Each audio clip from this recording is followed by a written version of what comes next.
Hey, it's Tammy DeCaro with Tammy DeCaro Art. I'm just coming on really quick. I'm preparing to make a lot of Lazy Susans. It is art season right now for me, which means on most weekends I'm selling out. So during the week I have to create a lot of Lazy Susans in a short period of time. I wanted to give you an alternative to leveling your Lazy Susans. These legs are from Tracie Reed, and they're awesome. They work for canvases as well as, you know, pretty much anything you can screw them into. So what I have here is just some basswood wood rounds. These are 1/2 inch probably. They're very lightweight. I cover them with the sticky saran wrap. What's it called? Oh, Glad Press and Seal. And then I can just quickly take off the ones that are covered in resin and cover it again for my next project. I only do that if the resin or paint is really built up on the press and seal. So I probably get maybe 3 or 4 uses out of it before I have to change the press and seal. Then I put 3 legs on. I don't measure this. I just eyeball it.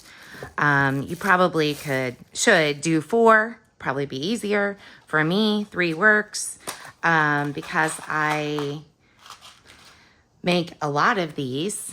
Let me see. On my table right now, I have 1, 2, 3, 4, 5, 6, 7, 8, 9, 10, 11 Lazy Susans. So when you're making a bunch of these leveling bases, it's cheaper to put 3 per circle than 4. And I take these feet off and on all the time to add to canvases or other things. I don't really use them a lot with canvases. Mostly it's with resin. So, I mean, I should use them with canvases probably, but I find that I can get my canvases pretty level unless it's 2 pieces. So when I do a diptych or a triptych, I absolutely use them because I don't want to get those 2 sides uneven and have them running with paint for several hours. So this is more of a resin process for me. So, you know, I have no idea how much I paid for these wood rounds. They're cheap. I got them, I think I got them off of Etsy in a package, and I got them in various sizes. But let me show you the beauty of this. So what I love about these is these feet are adjustable individually. So, you know, just looking at this now, I can tell you, I know this foot in the back is not tall enough. And I use this level so that I can see straight down as well as from the side. So that back foot was not tall enough, as I suspected. So while I'm adjusting the feet, which just screws to the right to make it longer or the left to make it shorter, I'm watching my level, which is awesome. So right now I am level as far as this plane goes. Now I want to check it, and I'm way off balance here. So because there's 3, it does end up being kind of a dance. Like I'm spinning this leg to the right and this leg to the left to try to get it back in level. There we go. And let's see how bad I am on here. Not terrible. Sometimes I'll spin this around a little bit until I find the magic, like that. and then check it again, it's good. Now, obviously, I'm not gonna leave this here because this is not where my Lazy Susan's gonna go, but I wanted to show you these cute little feet, and you know, basically they really help, especially when you have a table that's as built up as mine is in terms of the amount of resin that's on top of my plastic and paint and containers and sticks that have gotten stuck in the resin, and all kinds of things can lead to an unlevel surface for me. So I have a bunch of these that I use when I'm doing my Lazy Susans, and I kind of put 16 inches on this size, and anything bigger than 16 inches goes on this bigger circle, and that's how I do it. You don't have to buy a bunch of, you know, $60 or $100 resin leveling tables. This is actually better because my Lazy Susans are round. So if my Lazy Susan extends beyond the size of this base, this surface will stay pretty clean for quite a while.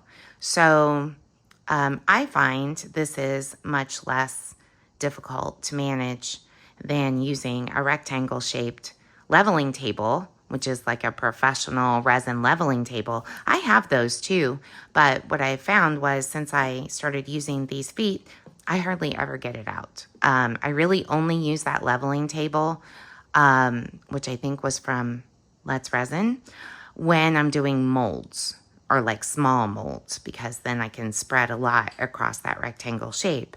And I very rarely do resin molds, so for me, it's kind of a wasted expense. I DIY'd my own solution with the help of Tracie Reed, and I'll link her shop in the description, but I just wanted to share this with you. Now, when you're doing something like this, which is a resin beach, it's super important to get it level because I'm going to be pouring the sand and then the water, and I don't want the sand to run away from me and get into the water, or vice versa. So this surface being level when I pour those colors is critical. This is just the underpainting.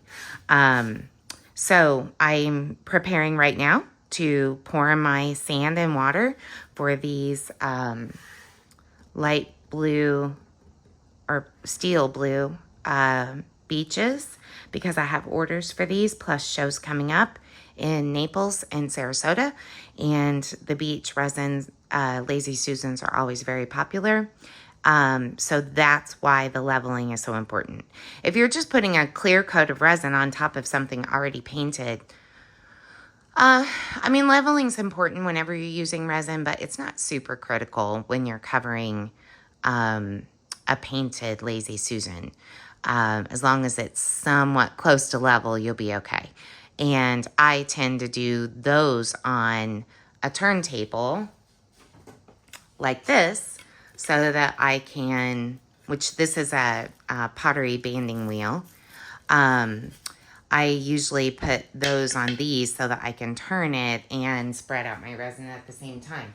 However, those are not great for keeping a level surface and keeping your beaches, especially because you're pouring two different colors and you don't want them to run all over. This is a critical step. So just thought I'd pop on here and show you that. Also, to add on to my love of these leveling feet, they're 3D printed. So that means that you can pretty much peel resin and paint and just about everything right off of it. The only trouble I've had with these is using quick resin. This right here is quick resin, I can tell. That will affect the leveling. So what you want to do if you want to get that off, because it will affect the way it levels, is heat it up and just pop it off with a craft knife or a box cutter. Probably should use box cutter because it's stronger than a craft knife. But they do peel off really well. Paint comes right off. My only wish, Tracie, if you're listening, is that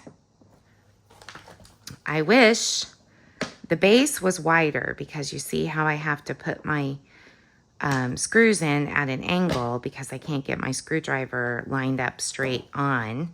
Even with a smaller screwdriver, I can't. So I wish the base was just a little bit wider or the feet were a little bit smaller so that I wasn't running into that problem. But this is one of those tools that I would say is critical for a resin studio to have. And what's so great about these is that they're super flexible.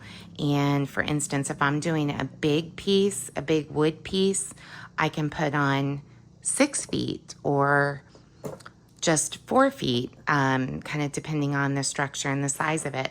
I do a lot of circles, even metal panels or wood panels that are circles and large art pieces, large circle canvases. And I like to have 5 leveling feet on those. So adding them as you need them based on your project is one of the beauties of these. And when I'm done, I pretty much keep them on my wood rounds throughout art season, but then in the summer when I'm painting art for the next season, I'll just unscrew them, put these in the corner, use them on my large art pieces, and then when Lazy Susan season comes around again, I'll get them out, put them back on my wood rounds. So just wanted to share all that, and hope you have a great day, a wonderful creative season.